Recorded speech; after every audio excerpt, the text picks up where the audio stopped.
Mae'n llywodraethwr Mr Simon Williams yn damlu ymddeiriadau heno, ac felly mi fyddai'n adrodd Nadolig Caerdydd gan Iwan Llwyd ar ei ranedd ar bwrdd llywodraethol. Fel hyn roedd fi methren, sŵn can a chybedach a chlebau y pedleriaid yn tynnu dŵr o'r dannedd. Yn nofio uwch y dyrfa sy'n rithro a chythru gyda'r llun, o siop i siop. O dafarn i dafarn a chwyno a chwio'r plant, yn atsain y mewn mamau. Ffraid yn ffrindiau a chysan hir a thanlygaid y cysnyn, hogio'r wlad yn dyrnu gwario. I ganol hyn daeth baba, i dagfar ystadegau a chyfraith a chyfrifiad, a llwg a chyflog a chyflen llithro, fel y dyddiau gwrthifol. I ganol y bwrdd daeth baba, yn sgrech unig yn sgubor, tosturi rhyw westeiwr. Darn o'r sêl yn y gwell gwyn, a gwryd y gwyn ar groes, eisoes yn ei bochau bach. I fyd yr archfarchnadau, daeth i minnau'n nerfau'r nos, siawns i gyffwrdd ar sêl.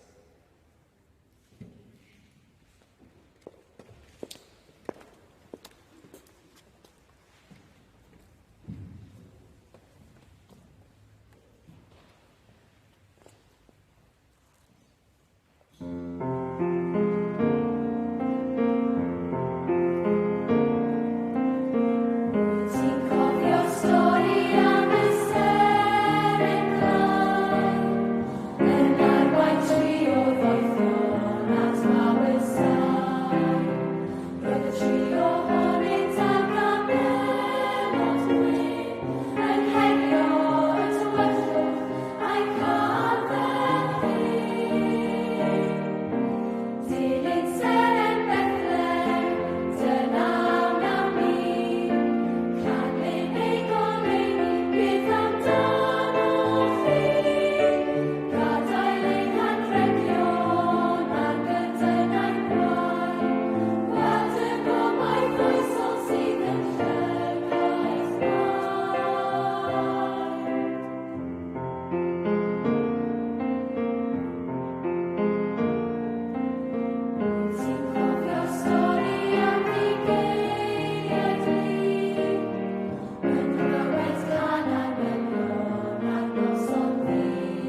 Sant Paul a Sant Peder, hwll seintia i fy mair, mam y diwdod, peirionnwch yn gref dros iddo gael heddwch, a gwerthfawr i'r had, paradwys agored a breichiau i dad.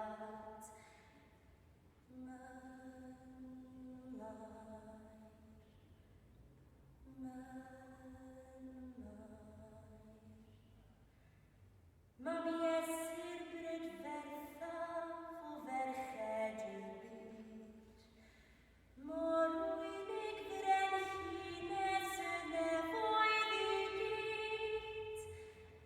Dlos lili y dyffryn, gwywro sy'n enif, eiriola dros enaid fy nghyfaill yn gryf.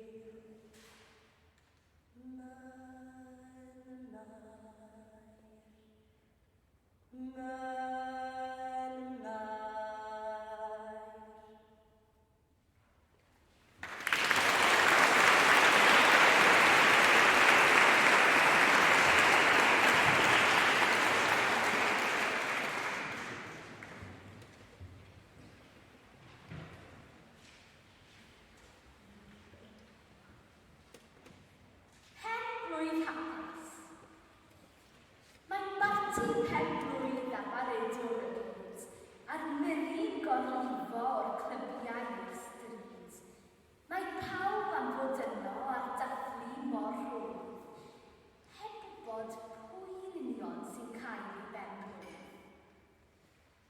A ninnau'n rhialtwch dathliadau y dydd, yn gaeth i ryw syniad ein bod ni yn rhydd.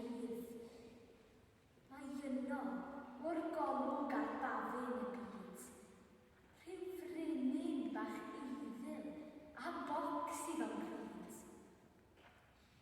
Dan gyfoeth o glodi anrhegion yn lliwch, sy'n bryda bychan yn uwch ac yn uwch, mae cariad y plentyn yw'r un peth na thyr, a'i fod yn fwy gwerthfawr nag aur, ffys, na myr. A ninnau'n coliro llwydni o hyd, a'n gwynau mor aml fel craciau mewn byd. O dysgan ni eto fod modd bod yn hael a chariad, yr anrheg rhyfedd ar gael.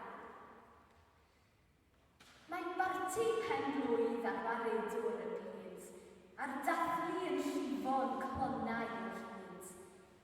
Mae pawb am fod yno a charu mor rwydd, pan fo y gwaredwr yn cael ei ben-blwydd.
Brenin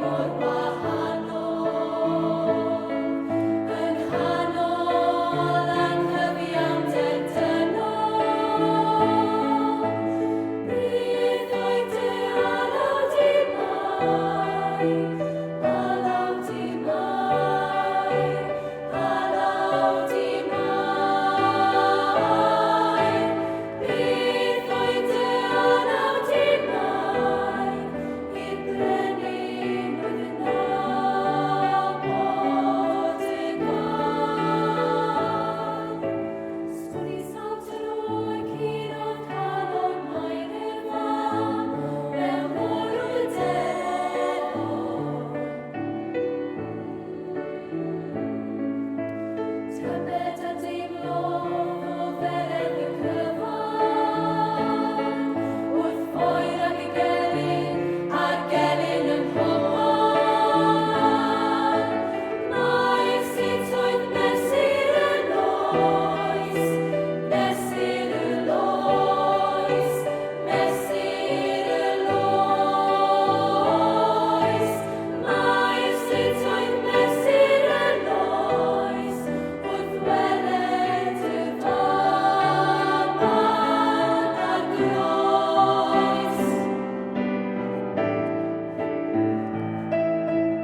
Clywed i'r ystorm nidus sy'n troelli'r eira'n llwch, a'r gwynt amgylch ar swydus sy'n trwffro'n uwch ac uwch.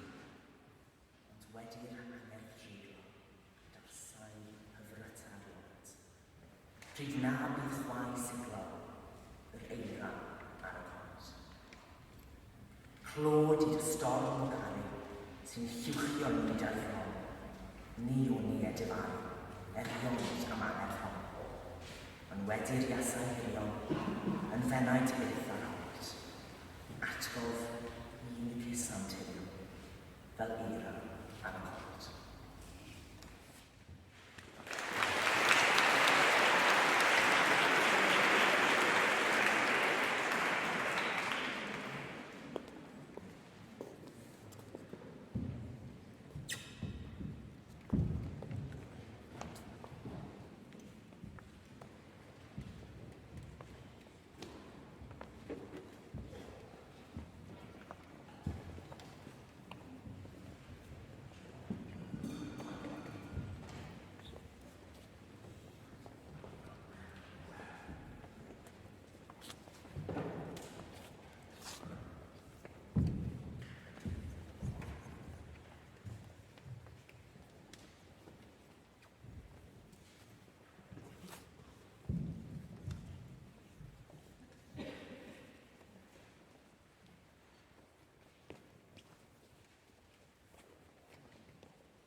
Pa mor dda yw ei fod nôl.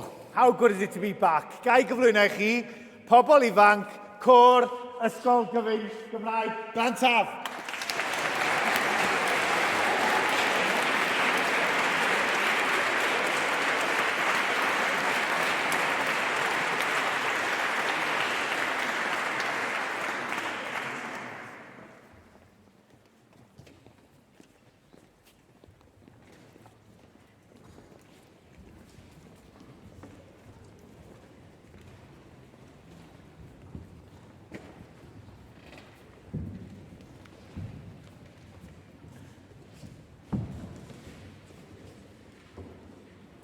Wel, bobl, mae'n arbennig iawn bod gyda chi.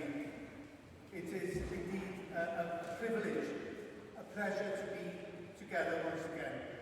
Ar adeg y Nadolig, hwyl y teulu, mae'n bwysig iawn bod ni'n dod at ein gilydd. Gyda i ddarllened i chi, sef darlleniad sydd yn wybyddus i nifer fawr ohonych chi. It's an ancient carol, one of the first carols, if not the first carol ever written in the Welsh language. Dros fil o blynyddoedd yn ôl. Cerdd ydi o gan y brawd Madog a Bachder. Ac mae'n rhyfedd y beth bod ni'n gallu deall o. Bod ni'n siarad y iaith yma nawr, bod ni'n dal i ddeall geiriau Madog a Bachder fel hyn. Mab anchodded, mad aned, dan ei freiniau. Mab dogoned, mab un gwared, y mab gorau. Mab fam forwyn, grefydd a ddwyn, eiddfed eiriau. Yn dduw yn ddyn, a'r Duw yn ddyn, yn un ddoniau. Cawr mawr bychan, cryf cadarn gwan, gwynion ryddiau. Cyfoethog a tlawd, antad a'n brawd, awdur brodiau. Iesu yw hwn a erbyniwn yn ben hiau. Isel uchel Emmanuel, mêl feddyliau. Cerdd anhygoel sy'n sôn am stori'r Nadolig, ac yma dyma ni yn Ysgol Gyfun Gymraeg Glantaf, mewn hen eglwys yn dal i ddathlu drwy gyfrwng y Gymraeg, yn cofio mewn amser caled mae'r pethau bach sy'n bwysig, canu, mwynhau talentau, ac ar adeg y Nadolig y baban bach. Y pethau bach hynny, y pethau fachau di-sylw hynny, dyma yw'r cryfder. Mae yna lot fawr o bethau'n digwydd yn y byd, a weithiau da ni'n gallu i datrys nhw i gyd. Ond be mae Madog a Bachder yn dweud, be mae Dewi Sant yn ei ddweud, i gwneud y pethau bychain. Edrych ar ôl yn gilydd, gofalu am ein gilydd, a sicrhau bod y rhai sydd yn ddigartref, y rhai sy'n ffoaduriaid, y rhai sy'n dlawd, yn cael ei gofalu amdanyn nhw. This verse is a very simple verse. It says that the small things, the little things, are the most valuable things in life. The birth of a baby, the simple singing, the talents of young people, these are the things that we should cling on to in difficult times. Gadewch ni digwyddio, gadewch ni, let us pray. O Dad, diolch i ti am ddod at ein gilydd fel teulu. Thank you for being together as a family. Dysga ni o hyd i ddiolch am y pethau gorau mewn bywyd, y pethau bychain mewn bywyd. A dysga ni bob amser i ofalu am y rhai gwan, y rhai tlawd, y rhai sy'n hebddyn. Teach us, O Lord, to be thankful for everything we have. And teach us always to look after those who are weaker than ourselves. Amen. Wel, bobl, yr unig beth sydd genna i ddweud ydy Nadolig llawen i chi gyd. Gai ddiolch yn gyntaf, gai ddiolch i'r disgyblion bendigedig sydd gyda ni, bod nhw'n chwarae fferin, bod nhw'n canu, neu bod nhw'n helpu o gwmpas y geirfa. Diolch yn fawr iawn.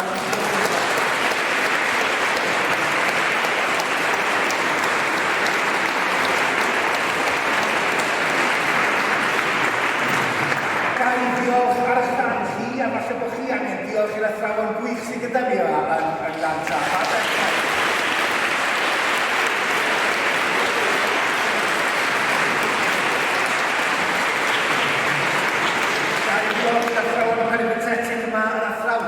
Gyfrifol hefyd am roed hwn ar Zoom. Diolch i chi ein Steven Spielberg yn y cefn. A gai diolch i chi hefyd fel rhieni bod chi yn eistedd ar y soffa fel ydoedd rhywun gynnar neu eich bod chi yma gyda ni. Mae'n beth braf iawn i'ch gweld chi. A mae hefyd yn braf hefyd i diolch i holl aelodau ac i swyddogion Eglwys Garmon Sant yma am yn croesawu ni unwaith eto.